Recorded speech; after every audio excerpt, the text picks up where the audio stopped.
Hello student, आज हम आपको आहार विज्ञान एवं पोषण में आपके पिछली वीडियो में जल घुलनशील विटामिन के बारे में अध्ययन करा चुके हैं। अब हम बताएंगे जल घुलनशील विटामिन यानी कौन सा है जो जल में घुलनशील होता है। जो आपके विटामिन बी और विटामिन सी जल में घुलनशील विटामिन होते हैं। अब हम विटामिन बी कॉम्प्लेक्स में तो आपका विटामिन है नियासिन। क्या नाम है आपका इसका? नियासिन। तो नियासिन यानी इसको कहा जाता है निकोटिनिक अम्ल। निकोटिनिक अम्ल या विटामिन B3 यानी जो विटामिन B3 है इसका नाम है नियासिन निकोटिनिक अम्ल। तो नियासिन अगर विटामिन B3 की कमी होगी तो कौन सा रोग होगा? तो इसमें अगर नियासिन की कमी है, विटामिन B3 की कमी है तो आपका पेलेग्रा नामक रोग मनुष्य को होता है। इस विटामिन को पेलेग्रा निरोधक विटामिन भी कहा जाता है क्योंकि पेलेग्रा रोग से बचाव का विटामिन भी माना गया है। इसलिए पेलेग्रा रोग से बचाव के लिए विटामिन B3 का सेवन करना चाहिए। तो आपका पेलेग्रा रोग में क्या क्या लक्षण होते हैं? अगर हमारे शरीर में विटामिन B3 की कमी होती है तो पेलेग्रा रोग होता है। तो इसकी कमी से पेलेग्रा रोग होता है। नियासिन को पेलेग्रा निरोधक विटामिन भी कहा जाता है। पेलेग्रा निरोधक विटामिन किसे कहा जाता है? विटामिन B3 को। इस विटामिन की खोज पेलेग्रा रोग से मुक्ति पाने हेतु की गई थी। यानी अगर हमें पेलेग्रा रोग से मुक्ति पानी है तो पेलेग्रा रोग से मुक्ति पाने के लिए इस विटामिन की खोज की गई थी। तथा कौन कौन से स्रोत होते हैं जिससे पेलेग्रा रोग को हम मिटा सकते हैं? तो पेलेग्रा इटैलिक शब्द है। कैसा शब्द है? इटैलिक। जो पेलेग्रा शब्द है आपका इटैलिक शब्द है जो दो शब्दों किससे मिलकर हुआ है? दो शब्दों पहले आगरा। यहाँ पे आगरा का मीनिंग नहीं है, इसको दो भागों में डिवाइड करके बताया। पहले आगरा यानी जो दो शब्द हैं आपके, जो पहले शब्द का अर्थ होता है खुरदरा या भद्दा, जो उसका अर्थ होता है पहले का खुरदरा भद्दा। यानी अगर किसी व्यक्ति में पेलेग्रा रोग होता है तो खुरदरा भद्दा भौंडीला सा दिखने लगता है। तो आगरा का अर्थ होता है आपका भद्दा, मतलब जिसका जो अर्थ होता है त्वचा। कहने के तात्पर्य होता है यानी जो हमारी स्किन होती है और कोई व्यक्ति पेलेग्रा रोग से ग्रसित होता है तो उसकी स्किन खुरदरी भद्दी होने लगती है। इसलिए इसको भद्दी त्वचा वाला भी रोग भी कहा जा सकता है।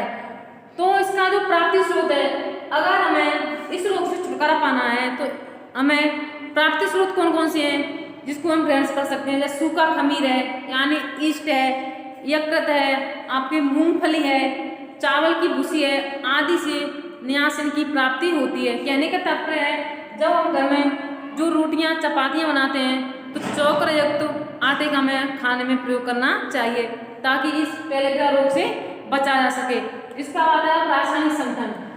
जो आपका नियासिन होता है, नियासिन पायरिडिन का कार्बोक्सिलिक अम्ल है। क्या है? एक अतिरिक्त एसिड है आपका। जो नियासिन है पायरिडिन का कार्बोक्सिलिक अम्ल है। इसको हम एक रिंग फॉर्म में आपको बताते हैं। इस सीडोरस ग्रुप है, इसमें एक कार्बोक्सिलिक अम्ल है आपका NC, ये आपका डबल बॉन्ड है, ये आपके सिंगल बॉन्ड कहलाते हैं। इस तरह की एक लाइन होती है और आपकी सिंगल बॉन्ड होती है।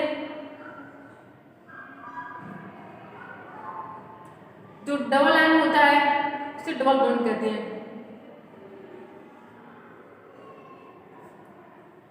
तो आपका C double bond C CH single bond CCOOH CH एक रिंग फॉर्म में इसकी संरचना होती है। इसको पायरिडिन का कार्बोक्सिलिक अम्ल यानी ये आपका कार्बोक्सिलिक समूह का ग्रुप होता है। इसका सूत्र C6H5O2N, यानी इसमें कार्बन के 6 अणु, हाइड्रोजन के 5 अणु, ऑक्सीजन के 2 अणु और नाइट्रोजन समूह भी उसमें होता है। तो कार्बन के 6 अणु 1 2 3 4 5 6, तो इसमें कार्बन के 6 अणु हैं, हाइड्रोजन के 5 अणु 1 2 3 4 5 और ऑक्सीजन के 2 अणु, C OH ग्रुप में ऑक्सीजन के 2 अणु और नाइट्रोजन का 1 अणु। इस तरह से इसकी रासायनिक संरचना बनकर तैयार हो जाती है। तो सन 1912 में फंक ने, किसने जो विटामिन की खोज की थी, फंक ने की थी। तो सन 1912 में फंक नामक वैज्ञानिक ने खमीर यानी ईस्ट में सुजुकी चावल की भूसी से, एक चावल की एक क्वालिटी थी सुजुकी, कौन सी थी? सुजुकी। इस चावल से नियासिन को प्राप्त किया था, भूसी से नियासिन को पृथक किया था। यह एक जटिल यौगिक है। नियासिन पायरीडिन का कार्बोक्सिलिक अम्ल है। यह अम्ल एवं एमाइड दोनों ही रूपों में पाया जाता है। ये अम्ल रूप में भी पाया जाता है, आपका एमाइड के रूप में भी पाया जाता है।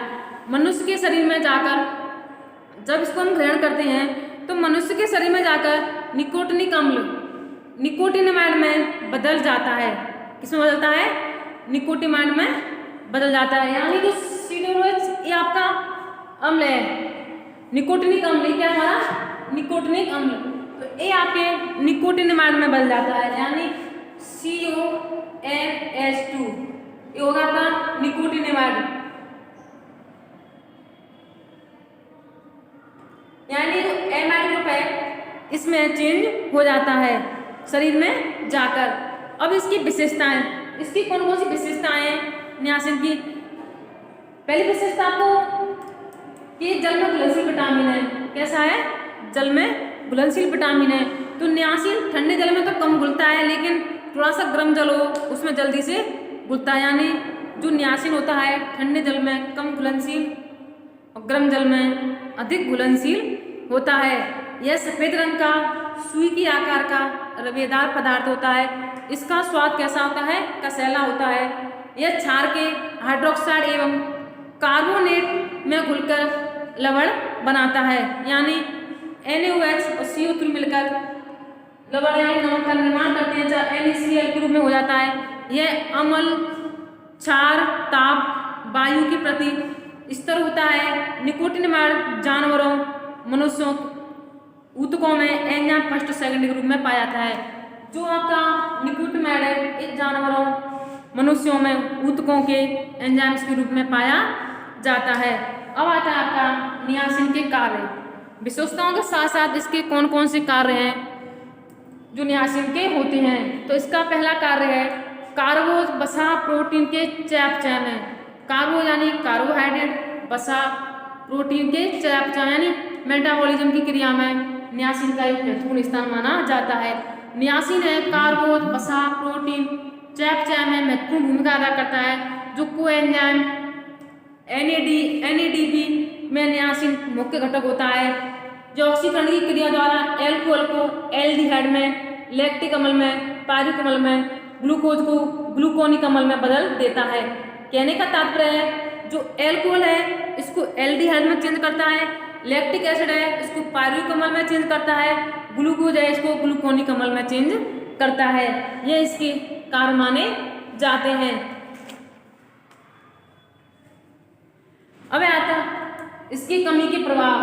और किसी व्यक्ति में नियासिन यानी विटामिन B3 की कमी होती है तो कौन कौन से प्रभाव दिखाई देने लगते हैं। यानी नियासिन की कमी से, विटामिन B3 की कमी से कौन कौन से रोग होते हैं, इनके बारे में आपको बताएंगे। तो इसको 3DS यानी D जो अंग्रेजी वर्णमाला का कैपिटल लेटर है, इसमें 3 कौन कौन सी डिसीज होती हैं जो नियासिन की कमी से होती हैं। तो पहला है आपका डायरिया। क्या है आपका? डायरिया। डायरिया को अतिसार भी कहते हैं। क्या कहते हैं? अतिसार यानी दस्त होना। ड्रमेटी त्वचा से संबंधित रोग और डिमेंटिया ये आपकी नियासिन की कमी से होते हैं। डिमेंटी यानी त्वचा का रोग। किसका रोग? त्वचा का रोग। त्वचा रोग यानी खाज, खुजली, दाग कुछ भी हो सकता है। आपका डिमेंटिया पागलपन। शरीर में जो भी लक्षण दिखाई देते हैं इस नियासिन की कमी के कारण दिखाई देने लगते हैं। तो अतिसार है, त्वचा रोग है, पागलपन है, यह नियासिन की कमी के कारण होता है। नियासिन की लगातार कमी से पेलेग्रा नामक रोग होता है। पेलेग्रा को 3DS यानी 3 डिसीजों के नाम से भी जाना जाता है। अगर इन तीनों का इलाज हम समय पर नहीं करवाते हैं तो D4 भी हो जाता है यानी डेथ। अंत में व्यक्ति की मृत्यु भी हो सकती है। अतः हम कह सकते हैं कि समय पर रहकर हमें इन बीमारियों का इलाज करवाना चाहिए। जो अतिसार होता है पाचन संस्थान के विकार उत्पन्न के कारण होता है, यानी पाचन संस्थान होता है उसमें विकार होने लगता है, असमय दस्त होने लगते हैं तथा इससे व्यक्ति का शरीर कमजोर एवं क्षीण होने लगता है, शरीर में थकान होने लगती है, पेट में दर्द होने लगता है। आमाशय में हाइड्रोक्लोरिक अम्ल यानी जो पेट होता है आमाशय में HCl हाइड्रोक्लोरिक अम्ल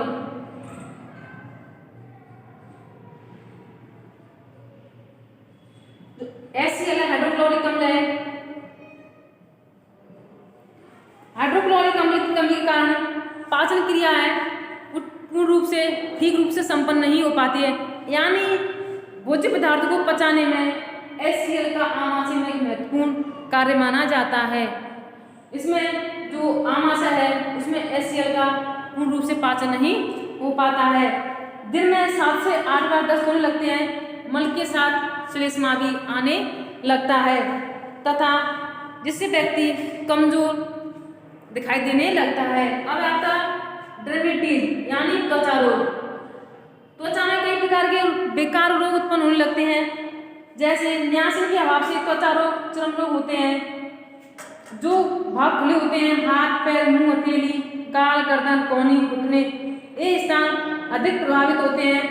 त्वचा पर लाल लाल चकत्ते बन जाते हैं, त्वचा पर दाने निकल आते हैं तथा ये त्वचा अधिक कठोर, खुरदरी, झुर्रीदार घाव हो जाते हैं, जिससे त्वचा देखने में भद्दी, रूखी एवं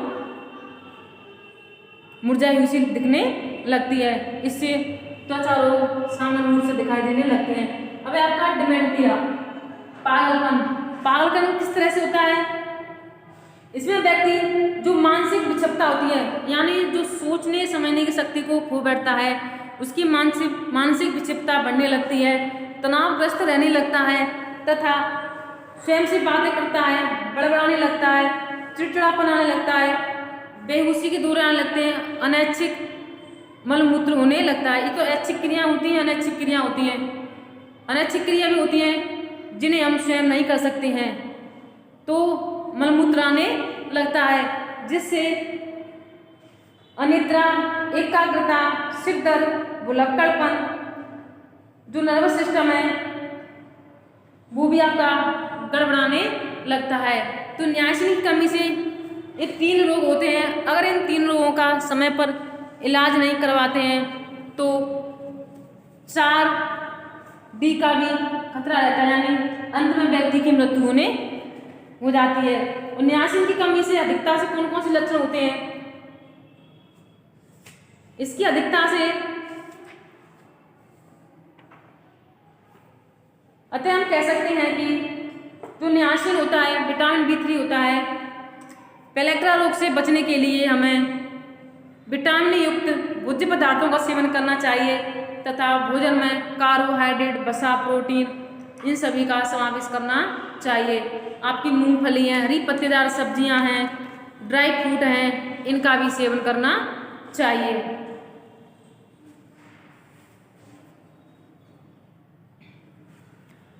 अतः जो विटामिन B3 है इसकी कमी से पेलेग्रा रोग होता है। पेलेग्रा रोग से बचने के लिए विटामिन B3 युक्त भोज्य पदार्थों का सेवन करना चाहिए, क्योंकि पेलेग्रा रोग से बचाव के लिए, इसके निरोध के लिए मूंगफली, चावल की भूसी, चोकर युक्त भोज्य पदार्थों का सेवन करना चाहिए, तभी हम इस रोग से बच सकते हैं। इसकी विशेषताएं कार्य कमी के प्रभाव में